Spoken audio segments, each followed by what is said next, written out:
अस्सलाम वालेकुम नाज़रीन, मैं तुसां होस्ट मोहम्मद हसीम तकने पे हमारा यूट्यूब चैनल मोहम्मद हसीम 531 नाज़रीन आज तुसां की दसने पे बड़ाली डैम का नज़ारा कुआली वाली जगह ही है जितों कोटली भी नज़र अचना तकी सकने हो तुसां जेह्ड़ा तुसां की पुल नज़र अचना पे थल्ले लाट पुल है बड़ा ज़बरदस्त व्यू है तुसां चेक करी सकने हो। पानी काफ़ी मकदार जितना खड़ा अस जितना खलते हुए असूँ की पता हो सी अक्सर बंदे इतना ठहरे हो सन गनिया जूस इतना बनाने इस जगह से खलते हुए बड़ा प्यारा व्यू है।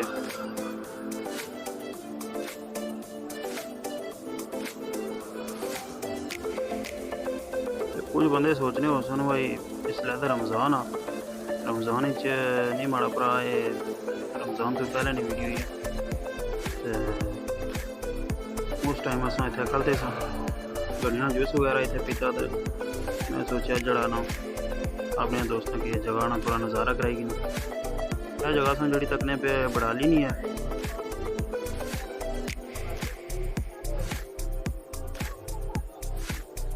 बड़ाली अगर जड़ा पंप हूँ इतना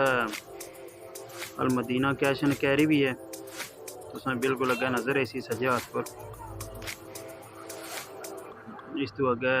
पंप पेट्रोल पंप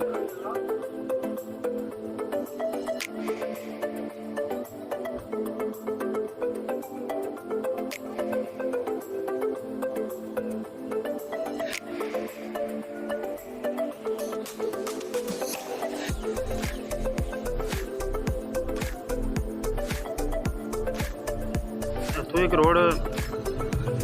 किरनी है जी जानी है बाजी ने पानी है पर अक्सर बंदे की पता हो सी उत्थे पानी है तो खारिश शारिश होया बंदे की तो उत्थे जी गुसल करने तो खारिश ना रहा जना इतों तकरीबन 2-4 मिनट लगने गड्डी पर।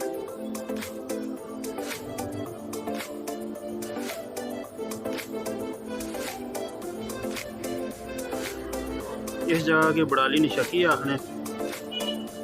तो अगे सकने हो।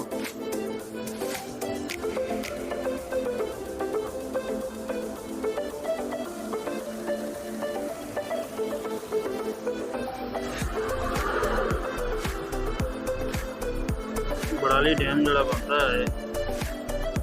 वो जगह ही है रोड ने जड़ी नज़दीक है। छोटी जी गुजारिश है जो बंदे सारे चैनल पर नवे है और चैनल की सब्सक्राइब करेगी ना।